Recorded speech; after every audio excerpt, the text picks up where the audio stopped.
Hello, my name is Phil Bowler and I'm the Director for Anti-Infectives Research and Development at WoundTx Global Development Centre here in the UK, which is where we are today, and specifically in the microbiology laboratory. What I'd like to talk you through today is some in vitro experiments that we've recently been performing to look at the antimicrobial function of a range of silver-containing wound dressings. But in order for silver dressings to work effectively, there are a number of wound and dressing related factors that can influence the way that these dressings work. From a wound perspective, the size, the depth of a wound, the amount of wound exudate, the amount of devitalized tissue, such as slough and necrosis, can all affect the availability of an antimicrobial agent and the activity of the agent in the wound environment.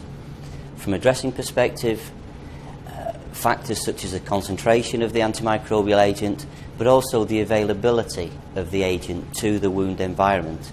If the antimicrobial agent is locked within the dressing, then it's not going to be available to kill the wound bacteria at the surface of the wound. Another important factor from a dressing perspective is the ability of a dressing to conform to the unique and quite irregular surface of many chronic wounds and also burn wounds. Because most of the organisms that colonise these wounds do so from the external environment. They get into the wound from the skin, from the air, from the mouth, and also fecal flora. So they originate from the outside. So most of the organisms are in the superficial part of the wound. And the objective of an antimicrobial dressing is to prevent these organisms dispersing deeper into viable tissue and causing infection. So controlling the organisms in the superficial zone is extremely important. So it's reasonable to assume that in order for an antimicrobial agent within a dressing to work effectively, it needs to conform very well to the irregularities of a wound surface, so that there's maximum exposure between the dressing itself, and therefore the antimicrobial agent, and the bacteria in the wound surface. So bearing that in mind, we've taken this forward into the laboratory to try to develop models that can simulate conformability and the effects of conformability on antimicrobial action.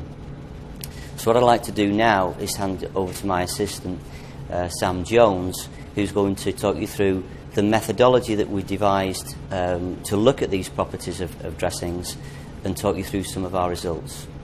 Over to Sam.